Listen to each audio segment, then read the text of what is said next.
All right, look at this. I am honored tonight. What's up, everybody? Happy Monday to you and yours. The Bay Ragni Show is live, live, live.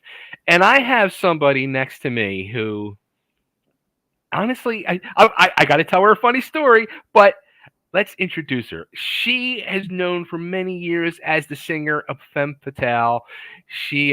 Which I really want to get into. She is in the TV business as well. But now you might know her as lead singer of the band VIXEN, the one and only Miss Lorraine Lewis. Thank you so much, Bay, for having me. I'm really excited to be here. Yes, I am the one and only Lorraine Lewis that I know of that sings for VIXEN, former Femme Fatale artist. And I am really happy to be here. And it is Monday. And if you don't mind, it's been a weekend. It's been a week. I think we should start off by a toast and cheers each other. Hey, I'll never say no to that. Cheers, my dear. Right? Cheers. Mm, Yeah, life is good. so nice. Life is good. So, all right, all right. So here's the funny thing. Now, I interviewed Bobby and Athena numerous times through the whole ex-wives of rock thing that you were behind, and actually, me and Bobby have become very good close friends, and we text all the time. Um, and I always was like, do I ask Lorraine to like be on the show? Should I interview her? And and this the vibe I thought, because I'd never seen you in an interview until you did my good friends Two Girls and Their Alcohol a couple weeks ago. I was like, Lorraine's in the TV world now. Maybe she's like this real like TV executive person now. Maybe she's like real straight laced and strict. And then when I saw you with Two Girls and Their Alcohol, I was like, well, shit, I gotta sit down with Lorraine and talk to her. Oh, I'm so glad you did. So you thought I had become one of them, Yeah, one of the suits. I did.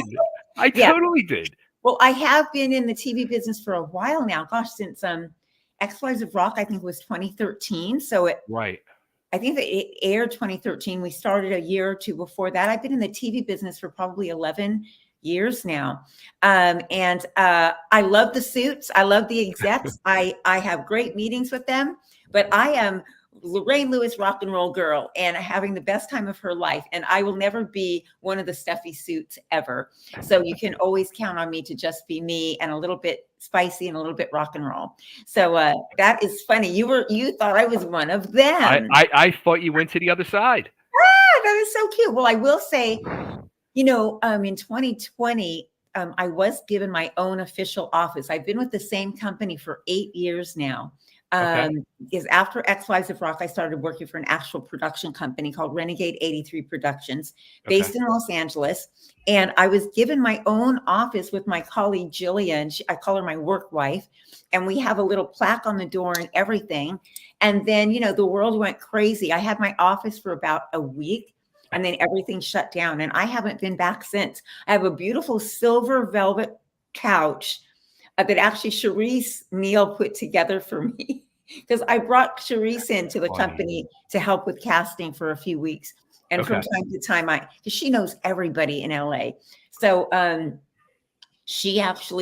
got this big box delivered to the company, and she was walking by. She's like, what is that? And I was like, it's my new couch. And she's like, well, let's put that together. And so she just went at it. She does a lot of house flipping, and she's really like a boss babe. And I just kind of watched her put the whole thing together. She enjoys it. So I just let her put my couch together, but it is still in the office sitting there. It's probably just sparkling clean. No one's really been in that office. And I kind of want to go back and get my couch or whatever, but I work from home these days since, March of 2020. So, yeah, interesting. Here we are. All that, and you get the office, and then you don't even need to use it no more. Don't even need to use it, but I love that I was given an official office. It did make me feel really official. But still, it's still just me having fun and going to work and working from home now. And I love casting. I love looking for great, big, wonderful, loud, maybe obnoxious characters. I love TV land. I have the best of both worlds for sure. So So is it like you're doing? Is it like majorly reality show stuff you're doing, or? Yes, I mean, the company has done all sorts of shows. I mean, some of them you might know. One of our biggest shows is called Naked and Afraid on Okay. Discovery Channel. Yeah, yeah. It's a survival show. It's been on for about 14 seasons. That's one of our biggest shows. I cast My Feet Are Killing Me for TLC. There was Snake in the Grass on CBS. Oh my gosh, there's just so many. Blind Date is one of the big shows that we've also done. And we're working on some really amazing things for 2024. I can't really say what they are, but we have found some amazing characters across the company. And that's what I'm always looking for. I Big, was just fun, going to say that. I'm like, you must come across some like true characters. true characters. And my job as a casting producer, because a lot of people don't really understand what I do. I search and search and try to find big characters or find people that are doing something interesting that is unique, but they need to have a big TV personality that comes along with that. Yeah. TV, you want to pop, so my job as a casting producer is I do the interviews and I get people comfortable, and then I help them to come out of their shell and to be as explosive and fun on camera as possible. That is what my job is. And I think that is very similar to what I do when I rock and roll in front of VIXEN. My job is to rile up the audience and get everybody on their feet and get them excited and get them screaming and singing the songs. So what I do in TV is very similar to what I do in rock and roll. It's let's get the party started. I like that. I like That's that. what I'm here for. All right. So I want to go back in time because for years, 1988, Femme Fatale blows up on the scene. They're all over my TV. Your poster's on my wall. You know, Oh, like I was like, all right, this band's freaking awesome. They got the gorgeous, sexy lead singer. They're going to blow up. And it was like just as fast as you guys came on the scene, it was like, well, where'd they go?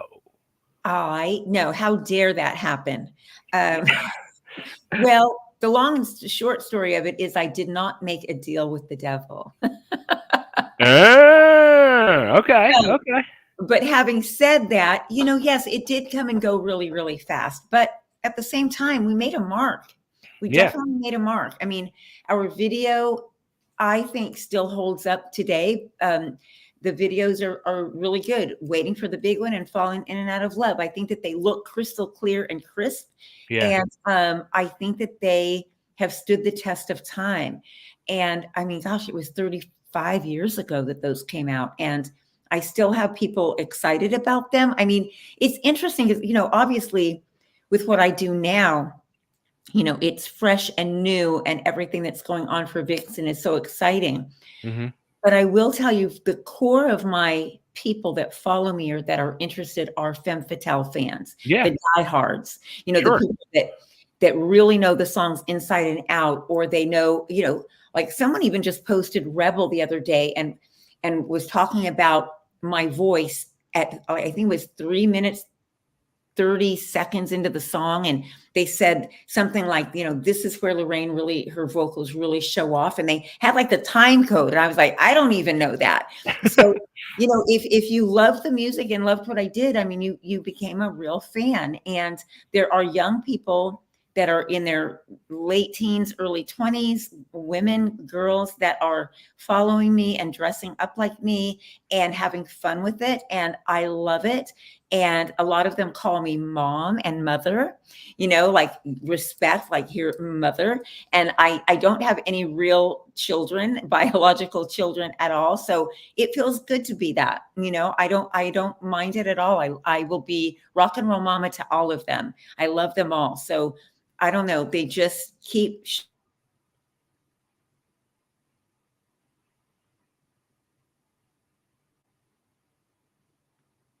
Oh, she froze.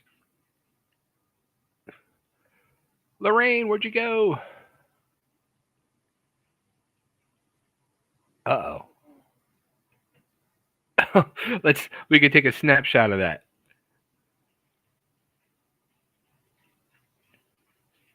Come on back. Where'd you go?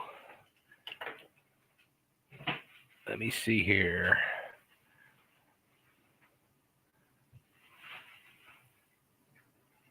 All right, come on, Lorraine, can you hear me? All right, we lost her. Hopefully, she'll be back in a second.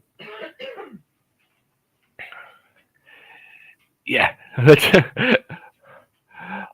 tell Lorraine that Dawn wants the red and black fur coat, the one that she was just wearing the other day on Instagram. I was going to tell her to wear that coat tonight. That was a cool coat. But where is she? You always got to love when there's technical difficulties in an interview. It's the whole world of live. It's like live TV. You never know what's going to happen. Mistakes, flubs, what could be? Let's see.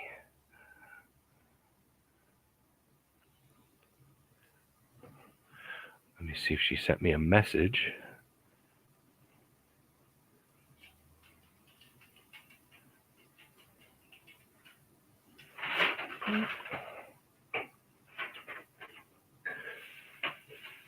No message. Let's see what happens. Give her a few minutes. Hopefully she'll just click the link and come back on. Let me see, maybe she emailed me.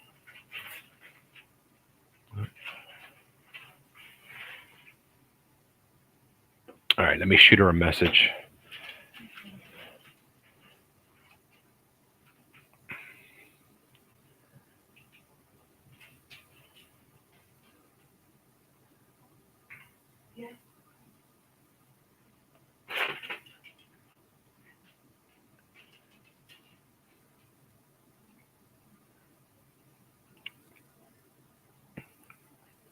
Let's see, hang on, she's messaging me. She's rebooting.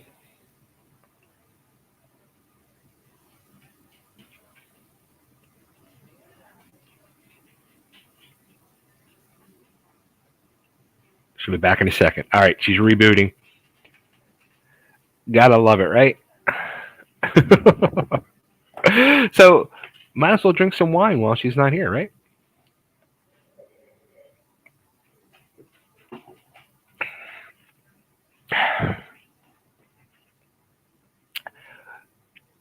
Dawn's there with her wine, and Rhea Roma, hi from Hollywood, and here she is.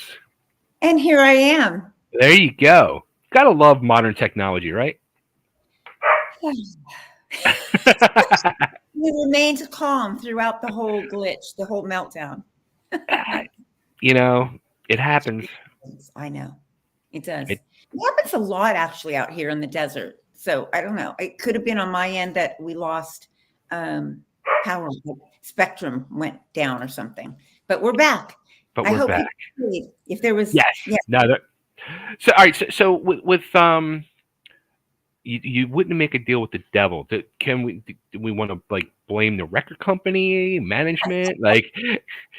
No, I think I don't blame anybody. I think what happened was just a part of what was supposed to happen, what was meant to happen. I mean, right. I can't explain it. It's like it just happened that, I mean, MCA, we were their favorite baby band. That's what they would call us. Like they had never had a rock and roll band before on their label. And so we were the ones. We were the ones. It was MCA Records, 8K Management teamed up together.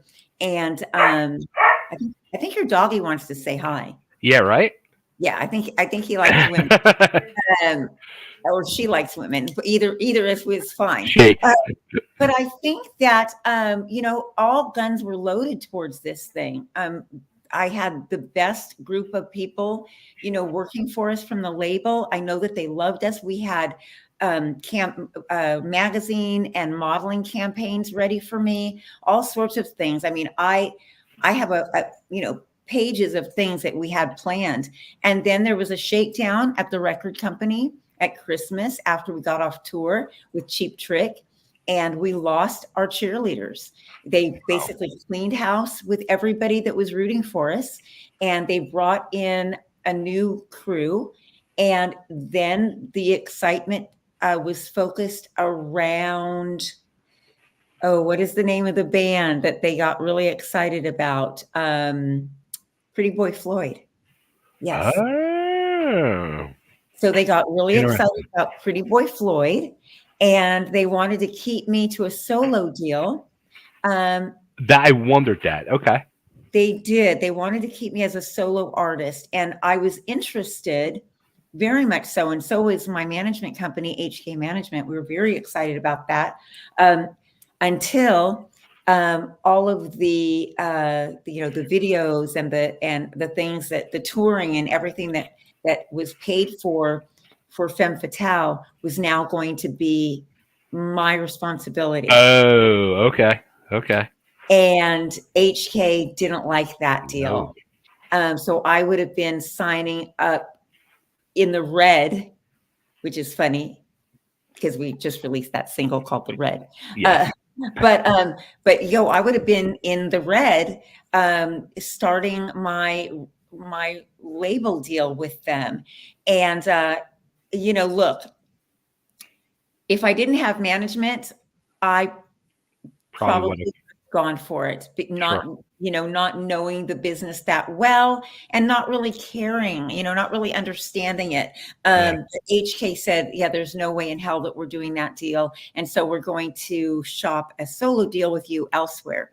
And that's what started to happen. I was writing with a bunch of different songwriters. And then I signed a little production deal with Mike Klink, who did Okay. Guns N' Roses, Yeah. and we started shopping a deal together.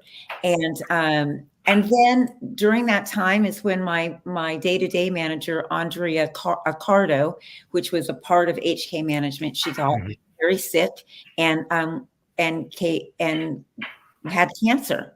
Mm.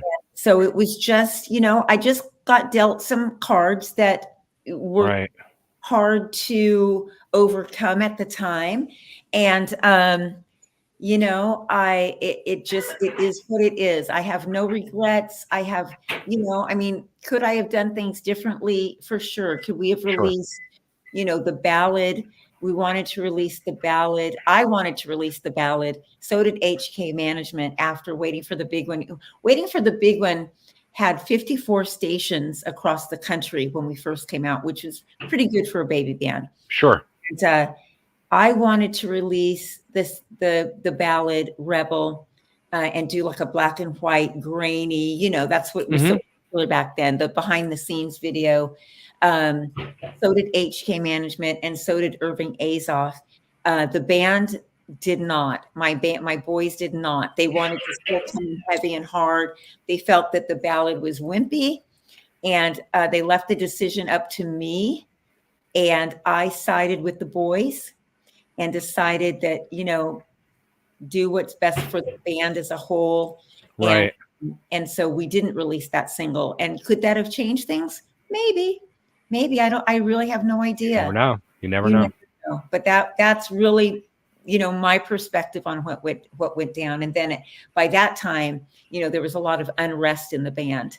And that's when, the wheels started to fall off. That's what I always kind of wondered too. Like, what was it? No Doubt. When they did that song "Don't Speak" and they did that video in the '90s, like I kind of like almost picture that with so many bands that have that female front singer because naturally, especially when you have this, they immediately want to paint you like this sex symbol and they're going to try to push that sex symbol over the edge and blow it up to make all that money. And it's like then the guys in the band are kind of like just an afterthought. And I always wondered, like, was there a problem? Did that cause problems between you and the boys? And That's a great question. No, I've never really dug into this too much, but here's the thing with Femme Fatale. It was my baby. It was yeah, my brainchild. I was in a top 40 band in Albuquerque, my hometown. My brother became my bass player. We all knew each other. There were three right. different bands in Albuquerque. There were Dirty Blonde. That's Okay. where Bobby and Bill, the guitar player and the drummer, came from. There Okay. was NXT, that was my brother's band, and there was my band, Babe Ruthless. Okay. And that was me and the keyboard player. And so there were the three of us. And then when I moved out to LA, I could not find musicians to support the dream that I had, which was great looking rocking dudes. Okay. Me fronting the band, I couldn't put it together. It was ridiculous. And Did you so, ever think of the time though to do what you ended up doing later and find an all females? no, I really didn't. Back then, I didn't. Okay. No, I never. I just, I thought it was tough enough to find a group of guys. Yeah. Back then it would have been even tougher to find a group of women Hmm. because it was a man's world out there. Yeah. So I just basically picked up the phone and called my brother and said, "You're moving out to LA and you're going to be my bass player and you're bringing Bobby and Billy with you and they're going to be my drummer and guitar player." And that's it. And so they Wow. said, okay. And that's when we started playing the Sunset Strip and met with Ricky Rackman, and Ricky Rackman wanted to manage us. And we started doing the No Bozo jam nights at the Whiskey A Go Go. And Buzz started. And then that's when I got contacted by HK Management. And they wanted to come out and see us. And they were looking for a band to manage. And they came, Howard Kaufman. Okay. Howard Kaufman came to the Whiskey A Go Go on a Monday night. And I'll just never forget it. I mean, I can still see him sitting there in this dirty, dingy, Whiskey A Go Go, sitting there at a table with Andrea and them checking it out. And then later he came backstage and he said, the performance was amazing. And he sent back a bottle of Cristal, believe it or not, Very champagne. nice. Very nice. And that was that. And then, we set up a meeting. And we signed to HK Management. And then, one thing led to another. And we did a showcase for Irving Azoff. And Irving sent the biggest bouquet of flowers I've ever seen in my life at that point to my apartment, which basically the flowers were so big, they almost took up my whole apartment. I'm not even it almost looked like like when you send something for a funeral, like those big, really big bouquets. Right. It was that massive. It was that massive. And I remember it being in my apartment, just taking up the whole room and basically taking up all the oxygen. And it was pretty exciting. Yeah. So that really got the ball rolling. It was pretty exciting times for sure. That's funny. But so like when that like ends up going under and you lose that, like how were you though? Like what kind of state of mind? Because it's got to be such a. I went through my own personal experience, so I know. But 1 minute you're on TV, you're on MTV constantly, and let's face it, 1988, 89 MTV world is freaking huge, and then the next week it's like, where the hell do I go now? What happens now? Well, it's great that we're talking about this. I really haven't dug into this too much, to be honest with you. So I appreciate this because I am a real person and I have had real feelings and went through some stuff. But first thing I want to say about, when we were talking a little bit earlier about the sex symbolism and that the label does this and the label does that. The label only they only used what they were given. Right. In other words, no one ever came to me and said, "You're going to be this, and you're going to dress this way, and you're not, and you're going to do." No, that was me. That was 100% me. I will say, and I've said this before, Howard Kaufman bought me boobs. I will say that. So, I came to LA, from Albuquerque, New Mexico, and when I met with him, Andrea told me, she said, you're going to have a meeting with Howard. Don't be offended if he spends like 5 or 10 minutes with you, because he's a very busy man and just that's how he is. And I said, okay, great. And I went in, I remember what I wore. I went to Goodwill and I found this cute outfit of like this tight top, and it was kind of dark copper colored and some short denim shorts, because that's what I used to wear all the time, and my cowboy boots and my big hair. And I went in and I had a meeting with him and I hung out with him for over an hour, sat on his desk. We had the best time. We laughed, we had fun. And Andrea was blown away that we spent so much time together. And then I went home And she called me and she said, Howard definitely wants to manage you. He really liked you. He loved your energy. And she said, he has one question for you. And I said, what is that? And she said, he wants to know if he buys you a chest, will you wear it? And I said, heck yeah, wear it. Are you kidding me? Are you Oh, kidding me? Girl leaves Albuquerque, New Mexico, goes to LA, goes to Hollywood, and the big time manager wants to buy her a set of boobs. Sign me up. I make no.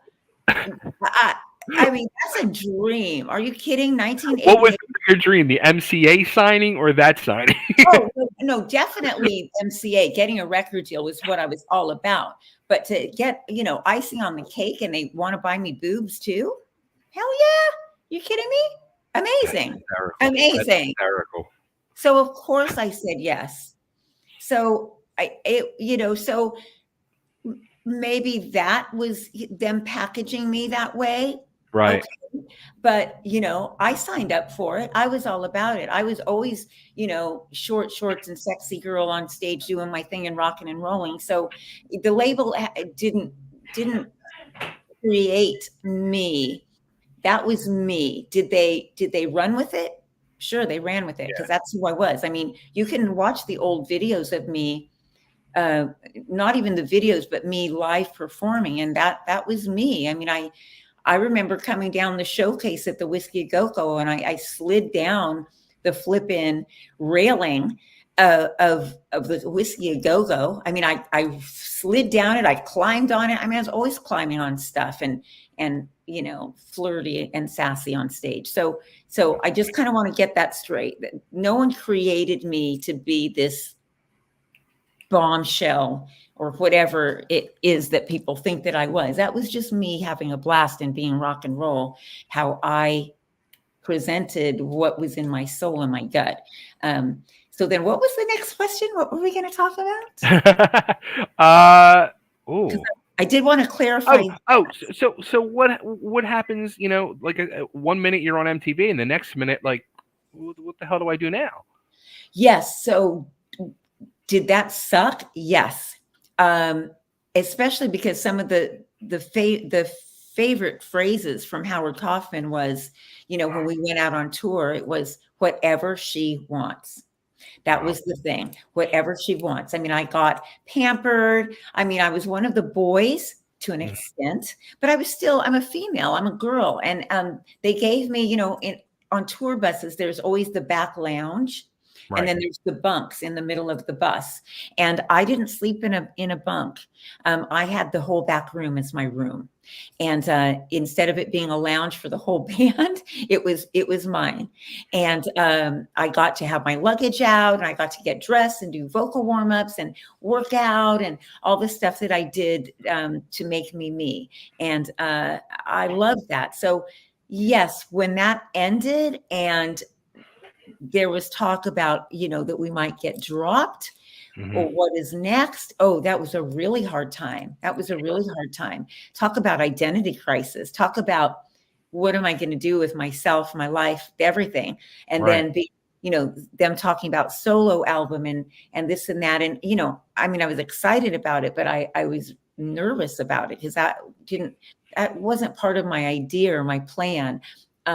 Looking back, I could have probably handled it a little bit better emotionally, but that was a really hard time.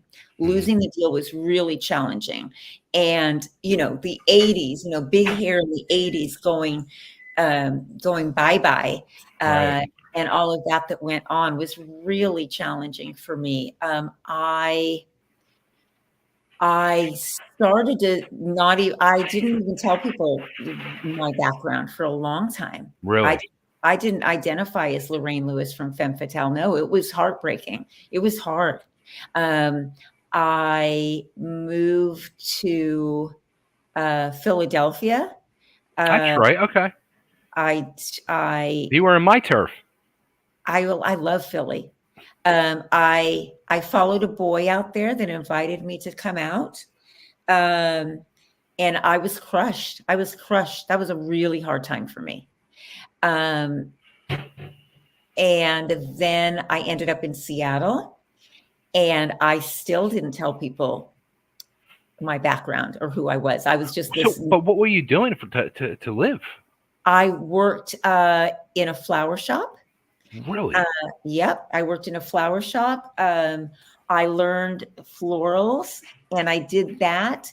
And then that's how I made a living. I was working in flower shops. And Wow. I loved it, and I got really good at it. And I ended up eventually owning my own flower shop at Bellevue Square in Bellevue, Washington. Okay. And while I was doing that, though, then I started to dabble in the Seattle scene because there was a club called the Phoenix Underground, Okay. and Rick Wyatt was the owner, and he knew who I was. Like I couldn't fool him. And so he kind of took me under his wing as far as I put a band together in Seattle called Love Lowell. Lowell was my nickname. Okay. Oh, I need to write that down, because I forgot about that nickname. And I do this thing at Starbucks, and whenever I get a coffee drink and they ask me my name, I have a different name because I have a lot of different names. So I had forgotten about Lowell. So I need to go to Starbucks tomorrow and order my drink as Lowell. Anyway, so I put a band together called Love Lowell, and he booked us a lot. We did, I want to say we did probably 4 New Year's Eves there at the Phoenix Underground. We were the band. We were the band. And we were writing our own songs, and it was very Seattle. It was very, it was a little Courtney Love-ish, it was the sound of Seattle. And it was a pretty cool time because I was just getting my feet wet again and kind of healing. That was really a healing time for me of getting back into music and saying, I am Lorraine Lewis, and I am Lorraine Lewis. Eventually I was able to say I was Lorraine Lewis from Femme Fatale and Big Hair 80s, but it was not a popular thing back then in 1990, 1992, Right. and especially Seattle with Nirvana and everything. So, but then, I found my crew, I found my group of people, and they accepted me, and they thought it was hella cool, my background. But it was interesting. It was challenging for sure. It wasn't cool. Big hair and being from the 80s and big hair rocker chick was not cool for a while.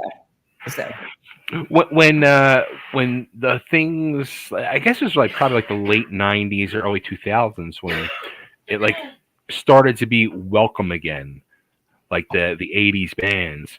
Did it start to pique your interest? Maybe it's time to do some Femme Fatale stuff again. Or I know you eventually did it 10 years later, but no, it never. No, I was so I was so wounded.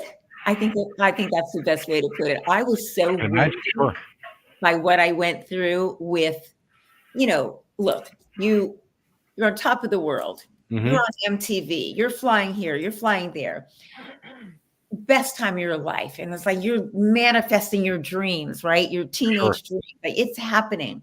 And then to have it go away, and then to have your manager get cancer and be sick. And it was a weird time at the management company because, there was Trudy Green, who handled Mike Tramp from White Lion. There were other managers, but it was sort of like this interesting thing. No one wanted to get involved with me because I was Andrea and Howard's project. Sure. So I just was in this limbo state. It really sucked. I didn't know really what to do. There's a part of me, I would love to go back and redo some things because, damn it, I was wounded, but I wish I wouldn't have given a fuck. I wish that I would have been more the girl that I am now, being older and just not caring. I could have really continued, and just who knows what could have happened. But I really was damaged and wounded by all of that, and it was really challenging to overcome. And I can honestly say that's probably why I followed the guy to Philly did all the silly stuff and all of that because I was just so like, I don't even know what to do. Right. But luckily, so no, that wasn't even on my radar thinking, let's go for it. Let's put another version of Femme Fatale together. And then during that time is when I lost the original guitar player. He passed away. Right. So that just didn't seem like an option at all. Sure. And so it wasn't until I was contacted in 2012 that became an option when the Monsters of Rock cruise wanted Femme Fatale on the boat. And that's when I put the all-female version of Femme Fatale together. But up until then, no, I was just surviving. I was, I got married. I was in the car business, the automotive business. What were you doing in the car business? I was my husband's helper.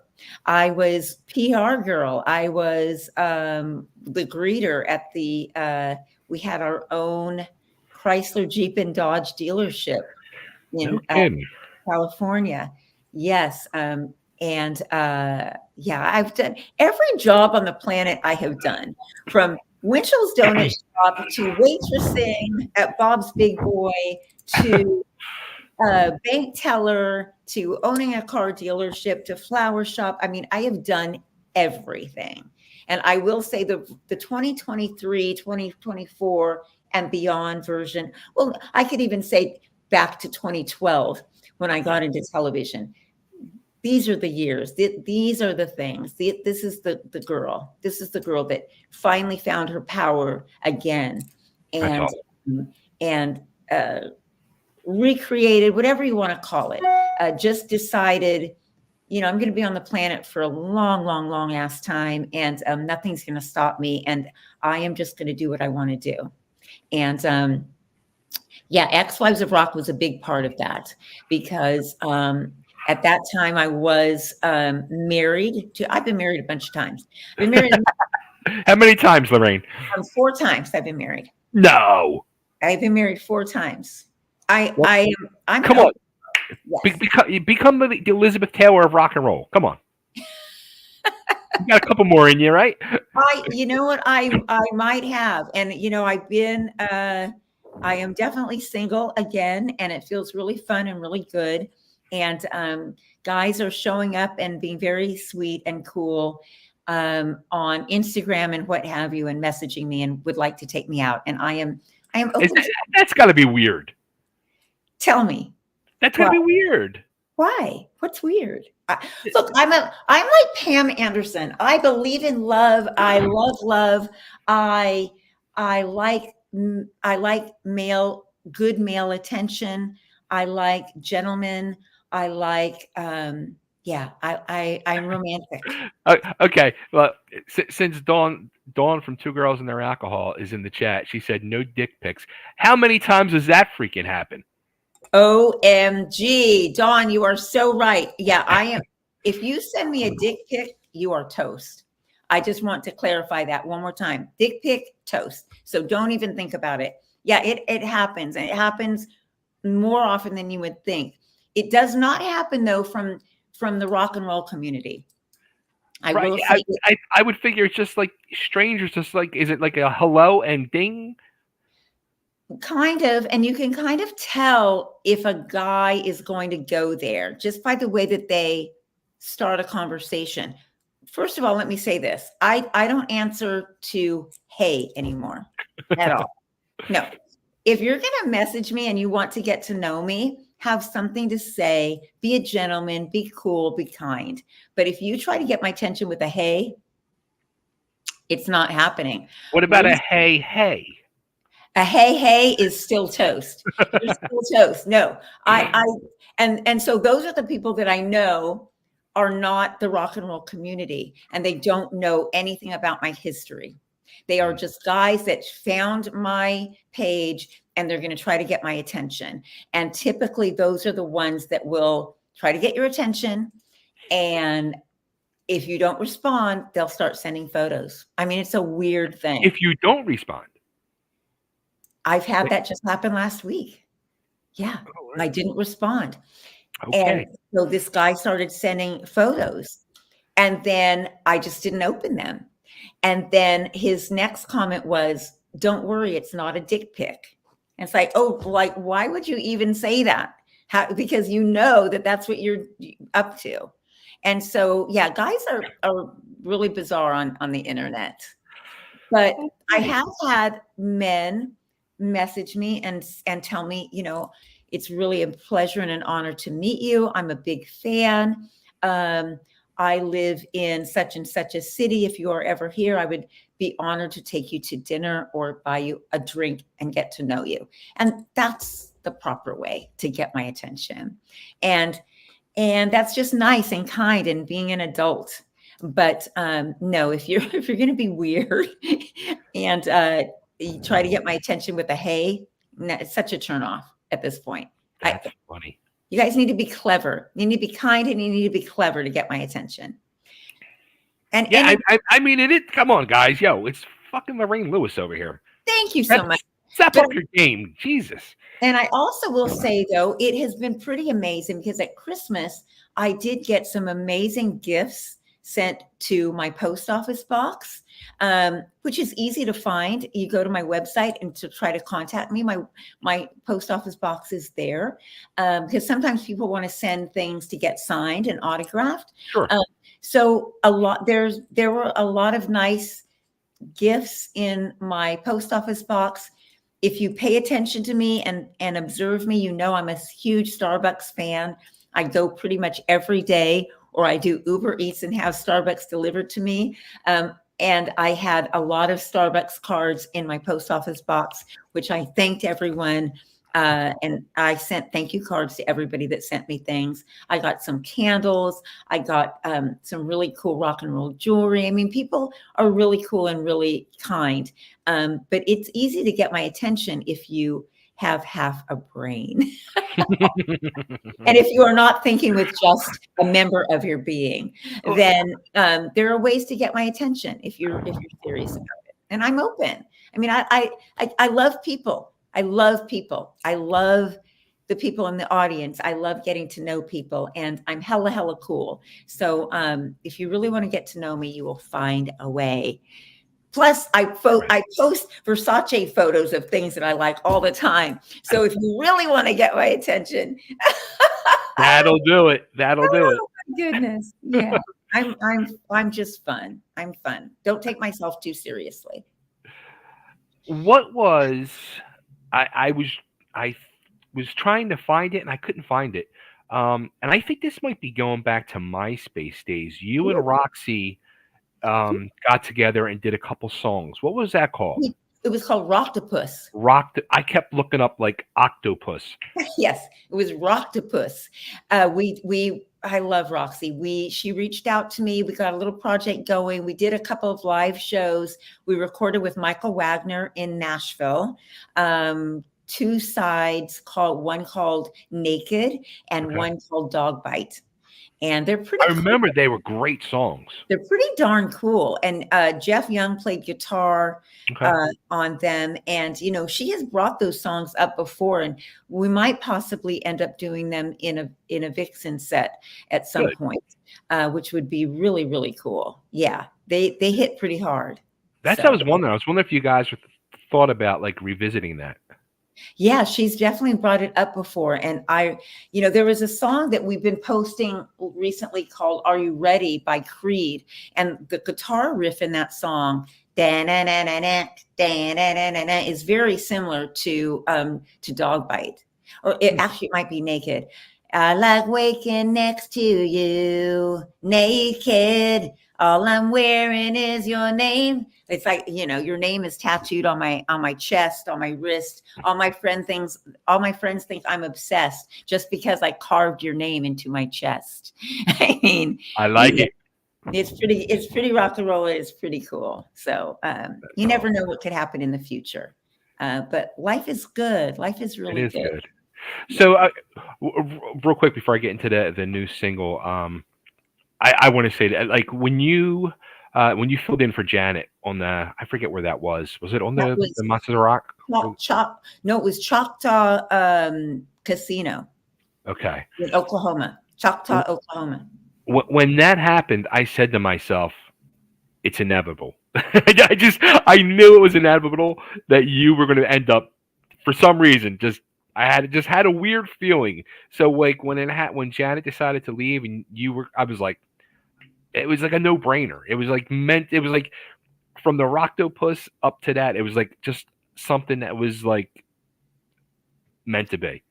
Thank you. Well, I've known Cher and Roxy for a pretty long time. I actually had a cover band. I was doing this kind of rock star thing called LA Nookie, Okay. and Cher played bass for a show or two during that. It was Alex Kane. I Hmm. had Lisa Leverage who toured with Courtney Love. I Okay. was, wanting to do this side thing of like a revolving door of famous rock and roll people that they could be a part of it, and we would do covers. We did Right. from John Waite to Courtney Love, all sorts of music. Hmm. And so I've known the girls a long time. I've never really knew Janet Okay. at all, except for we were always respectful and kind to each other. Hmm. She's an amazing singer, and I remember her coming to my shows on the cruise, and I Okay. remember seeing her up top watching and me high-fiving her and all this stuff, and always both very respectful of each other. Nice. Oh no, she froze again. Oh, Lorraine. It's like a cliffhanger, right? It's like stop. We'll be right back.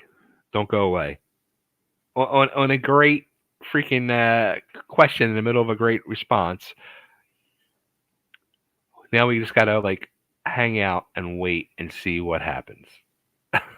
Oh, I gotta remember what we were talking about. I know it. Yeah, it's a commercial break. Oh, too funny. I guess that means it's time for more wine. Cheers, everybody.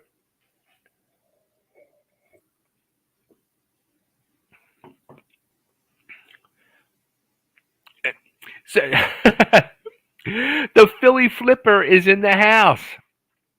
What's up, brother? How you been? It's been a minute. Haven't seen you or talked to you in a minute. We got to catch up real freaking soon.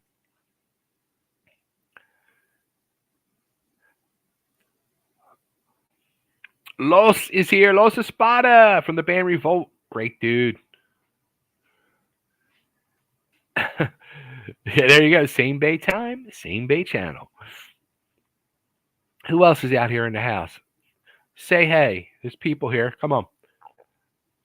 She'll be back in a second.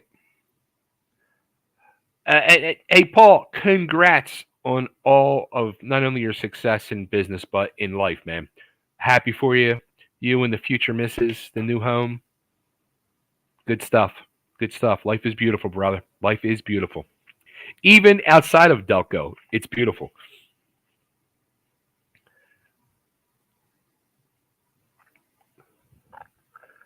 Let's see. Where is she?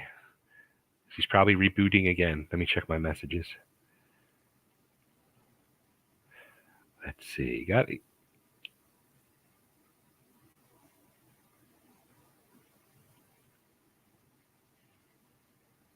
Uh,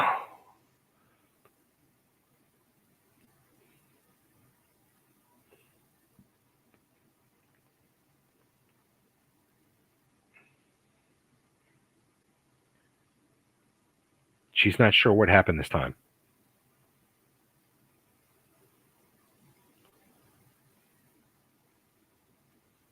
Or well, let me.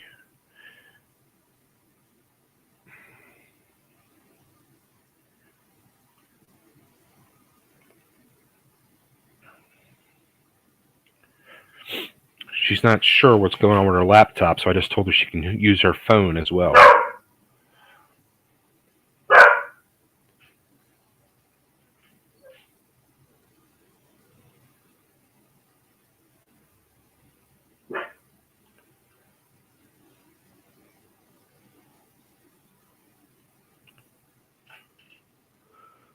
We'll give her a few more minutes. We'll hang out. Why not? Just hang out, see what's going on with everybody. We'll see if she gets this together, gets it fixed. If not, hey, we'll just have her come back and finish telling the stories. That's all. We never got to talk about the new single, Red, from VIXEN. Great tune. Which actually I saw earlier. I didn't even realize this, that Fred Coury of Cinderella wrote that tune. So very interesting. Let's see. Okay, she's going to try using her phone.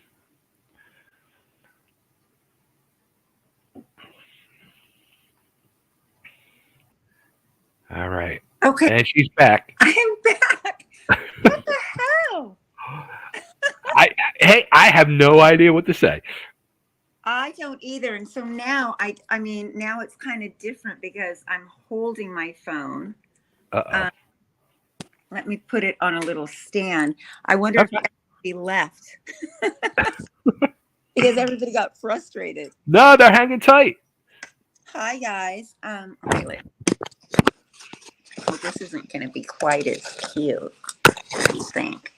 Let me see. How do I make it full screen? I was gonna say, I wonder if you. Oh, yeah. There you go. Bingo. Yeah. Okay. See, I am a professional. See that? You just didn't even realize it. I do. Oh no, I do. No, I know I'm a total pro. Okay. So the angle is not quite how it was, but well, we see you. We just don't see the flowers in the corner now. Well. That's all right. There. Bingo. Bingo. Really fresh flowers, beautiful. Isn't that cute? Anyway, okay, where are we? What am I? All right, so you were talking about you and Janet would high five each other, and she would come and watch you guys play on the boat and all. Yeah, so I have mad respect for Janet. Janet is amazing. But I never really knew her at all. But Cher and Roxy definitely. Mm-hmm. You know, we hung out quite a bit. And now to be in such an amazing band with amazing women, you know, Britt Lightning, monster guitar player. We're going to be honoring her at NAMM on Wednesday. Awesome. Really excited about that. And Julia Lager on bass, monster bass player, and Roxy, the most kick-ass rock star drummer female that there is. Absolutely. I mean, there's nobody like her. So absolutely. I am in awe and honored to be a part of the club, a part of the group. We have the best time together. It's like a giant slumber party. It's always so good to see the girls. It was great to see them this weekend. Oh my God, it's been months since we did our last show. So it was a great fucking weekend. Oh, that's the thing too. Like now that you it's been a couple years now since you're in VIXEN, but now it's like full blast, like pedal to the metal. Like you guys are out there every freaking weekend rocking and having these great shows.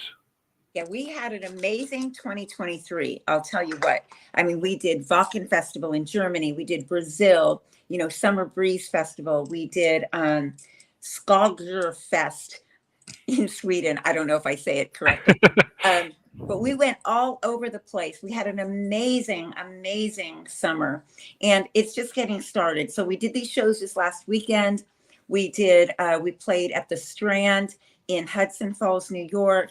It was cold as hell, but we had a great time with a band called Lucid Street opened up for us, and it was a great venue. The sound engineers were great, and then the next night we drove 3 hours to get to Connecticut, and we did the Mohegan Sun Arena, and that's the first time I've played there, and it was amazing. You know, our friends, you know, Riley's LA Guns and Quiet Riot.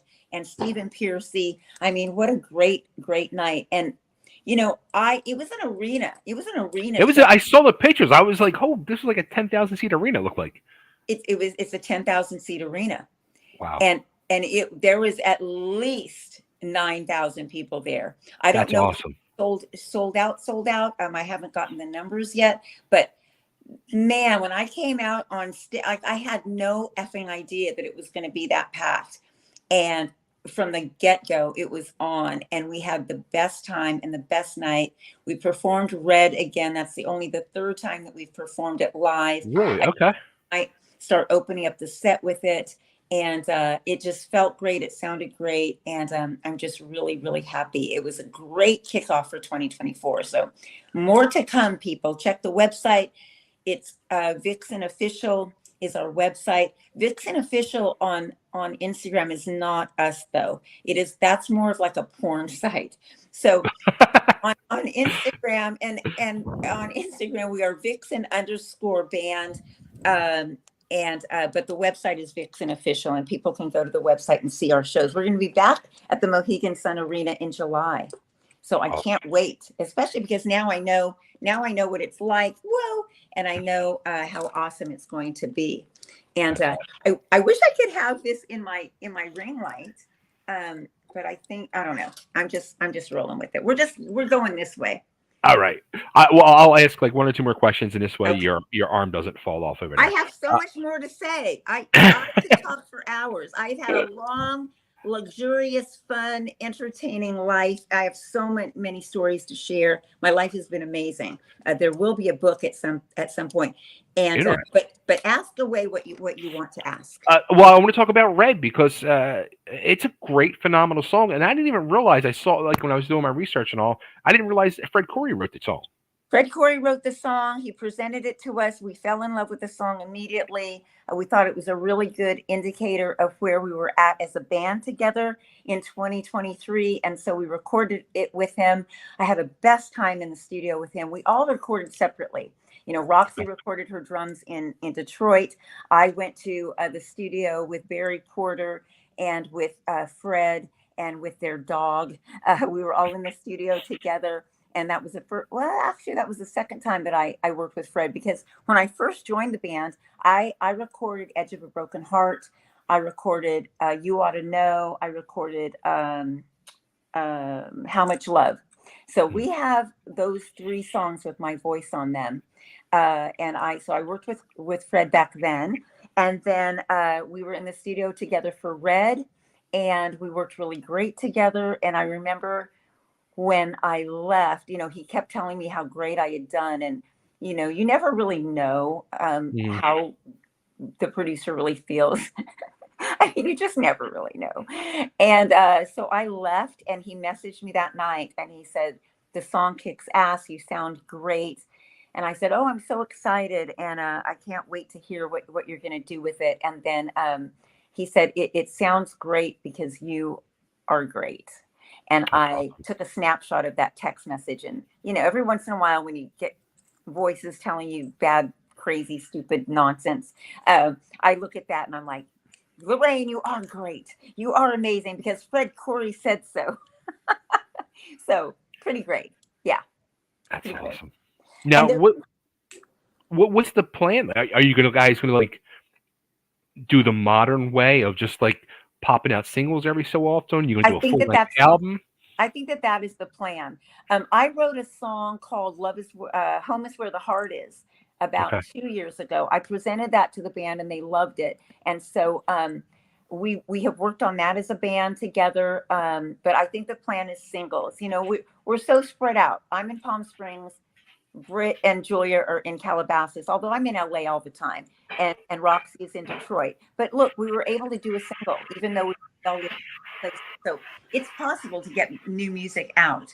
Right. It's just a matter of making up our minds and getting it done. That's really the truth.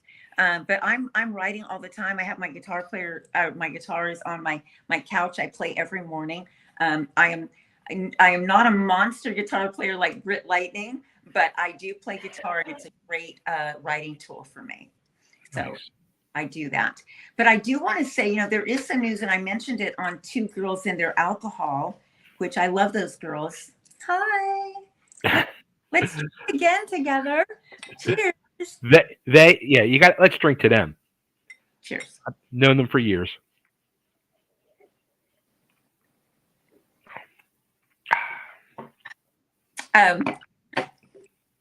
So I did mention on when I was interviewed by them that F&A Records is going to be releasing Femme Fatale. We have when we toured with Cheap Trick, Okay. we Jeff Dunn was our sound man, our sound engineer, and Cheap Trick was so cool to us. They let me use their monitor system. They helped with the mixes, all of that, and Jeff recorded a full set off the board. Okay. And so not a lot of people have heard those recordings, and they kick ass. You know, we're so fired up. It's our first time being out on tour. You can hear the excitement. You can hear drummer Bobby saying, "Let's go!" You know, and you could all of the magic and the mayhem that is going on stage before we jump into the set. You can just feel the excitement. And I'm really excited to release those. So F&A Records, the end of February, we're going to be releasing those. And I'm really excited. Awesome. That's for the diehards. You know, that is for the diehards that really love the music. And it's raw, it's energetic. I mean, man, it felt so good. I just listened to those tracks about a week and a half ago for the first time. And I got goosebumps. It takes me right back. I remember it well. I remember it like it was awesome. The excitement of being on stage with those boys and being on tour for the first time with Cheap Trick. I mean, those were magic times. Yeah. Pretty cool. It seems like a whole nother universe, doesn't it? It does, but at the same time, not really. You know, like it feels like yesterday in a lot of ways. I mean, you know, I've been on the planet a long time, but everything still feels fresh and new and vibrant. And I love life. I live it to the fullest. I love people. I wish no harm on anyone. I am here to have a good time. And I think that we all are. So I love that. I love your energy. Seriously, Rain. I'm so happy. Like, honest to God, like I said at the beginning of the interview, I thought you were like a suit. I thought you went to the other side. And I was like, you thought I was snobby and stuck up and quiet and I did. Yeah. I did. I totally did. No, I'm a real person. I love being belly to belly with the people. I love the fans. You know, after the show at Mohegan Sun, I'll tell you what, everybody was doing their own thing and went to their rooms and what have you. I went to my room and just kind of freshened up, put some more lipstick on, and I went down and cruised. I went down and there were some people on Facebook that had messaged me that said, you know, we're here. We love the show. Gosh, is there any possible chance that we could, you know, meet you and get a photo with you? And so I went down and I met with people and I got photos with them and, you know, they got a chance to tell me that they loved what I did and that they had a great time at the show. And no, that's what it's all about. I mean, look, I have my boundaries, and if I've had enough, I will have enough, and I'll stay in my room. Especially before a show, I never talk really before shows, but after show, celebrate and meet people and have them have a chance to say hello to me. I'm all about it. So yeah, I did that and got lots of photos with lots of people and with lots of good stuff. So it was really fun. So yeah, I am not snobbish, prudish, or a biatch. Well, you guys got to come out here to Nashville so we can get some cocktails going. And that sounds great. Let's do it. I love Nashville. I've actually spent a lot of time there. I've done a lot of writing with some Nashville writers, and I was just talking to one of them, Jan Buckingham. She's a Grammy-nominated songwriter, and she talked about me coming out. She's an amazing lyricist, and I've got a bunch of things to do with that. I'm flying to Boston. I'll be in Boston for 2 weeks in February. There's a band called Angry Hill out of Boston. I did a duet with them, and so I'm going to be in their video.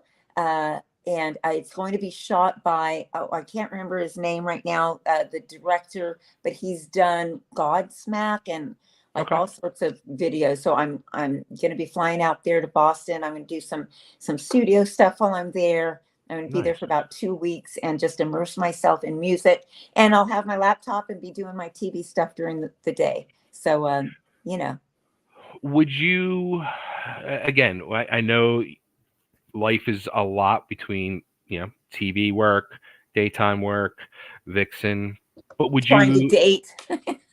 finding dates, uh, would you consider like any solo music, or even like you're releasing the old live Femme Fatale? Would you do anything with that again, or I'm open to any and all things. Look, Vixen is my number one priority. I am sure? honored and grateful to be the lead singer of Vixen. I want that to last forever. But I do write, I do songwriting. I have some things on my vision board that I do want to accomplish. And I do want to put out some of my own music. You know, Julia just released a new single recently, Hmm. um, called Awake, I believe is the song. It's really great. Is that the name of it? Oh, I hope I'm not getting it wrong. But anyway, you need to check out Julia's stuff. I mean, Julia is an amazing musician, an amazing singer, really great stuff. You know, we were talking, all the jobs that we talked about that I've had, we were talking one night, and Julia, the only job that she's ever had is playing bass. Wow. That's it. She's never waitressed. She never was a bank teller. She never did that stuff that I did. She's the real effing deal. So she's released her own music. I would like to do the same at some point. I've got a lot of stuff, and it's funny. A lot of the stuff that I did, because I was actually doing kind of a Nashville sound, because I was raised on Linda Ronstadt and Crosby, Stills, Nash and Young, Leonard Skinner. I came across your album. I didn't even realize it was like 2002. I think it was that. Yes, Yeah. yes. It's got a twang to it. Yeah. And I used a lot of the people that toured and performed on records with Lucinda Williams and Dwight Yoakam, and that's definitely in me. I mean, I'm from Albuquerque, New Mexico. I have a pair of boots that I've had for 34 years. I mean, I am from New Mexico, and so Linda Ronstadt and all the twang. I mean, that's a part of me as well. But when I saw David Lee Roth, things changed. That's when I Sure. wanted to be David Lee Roth, and so that's where the rock and roll took a left turn, and I wanted to be that, and I consumed as much of it as I could. But yeah, I've got some great songs. So what? Who cares? If the life you're living ain't always fair, you're here with me, and we're as happy as we can be, living on love, and that's about all we got. So we're not rich and famous. So what? I mean, I've got some really good stuff. Like That's it. got a little bit of twang to it. Yeah. Home is where the heart is. Yeah, I've got some cool stuff. So we'll see what the future holds. And I'm going to say it right here and right now. I am dying to do a duet with Lou Gramm.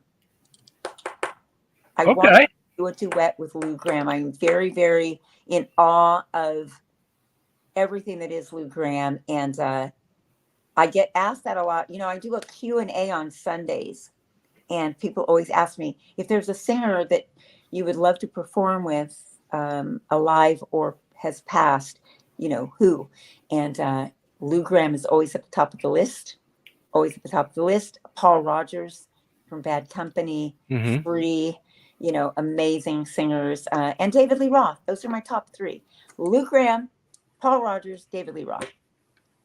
Interesting. So yeah, I love doing duets. I mean, that's what I did in Boston. And I also last year I did a duet with the singer from Omen. And we're releasing a single of that as well. Yeah, I like doing duets with guys or females. I haven't done one with a female yet, but I like singing that way with another voice, another strong voice. It's fun. Love harmonizing. Love it. How about I'm gonna throw this one out there. Jeff Tate. Oh, Jeff Tate's amazing. I do that in a second. Are you kidding? Oh yeah. I love that voice. Oh yeah, I would do that. I would do that. I'd do Steven Tyler. There's a lot of singers that are just so effing amazing that Yeah, I think that my grit and rawness and just the female touch, just the right female touch, would be really cool with a lot of artists. So I agree. let's see what happens. I'm putting it out there. All this stuff's on my vision board, man. We manifesting shit. That's it. That's the way to make it work. I'm all about it. And I do want to say, anybody that is going through a hard time or confused about who they are or what they're going to do or what's next, just focus on the good. Just focus on the good. Get your mind into a good place. It's never over. I've lived a million lives already, and it is not over. And let's see what's next. It just keeps rolling and getting different and better and fun and wild.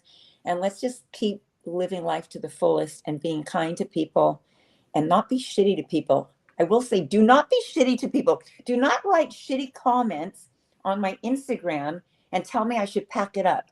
Do not do that.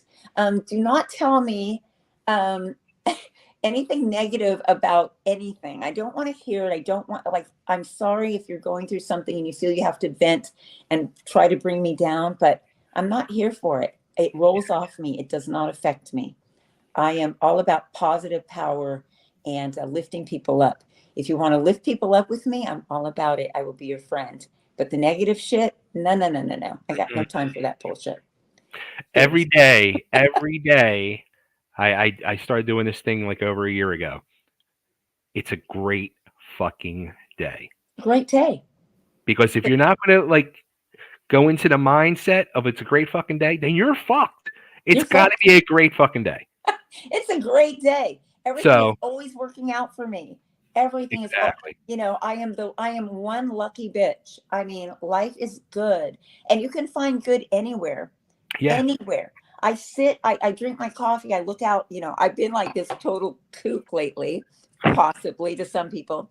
I got a hummingbird feeder. I have bird seed out for the birds. I mean, it is the most calming, cool way to get the day started in a positive way and think about what I want to accomplish for the day. And I am about lifting people up. That's it.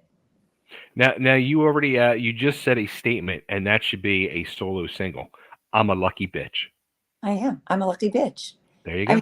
Yeah, I've lived a really fun, fantastic life. There is more to come. It never stops. It never stops. And people, please quit giving Madonna shit too.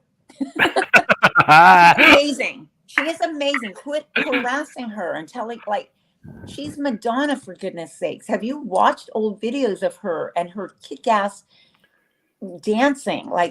People, be kind. That's it. That's all I've got to say.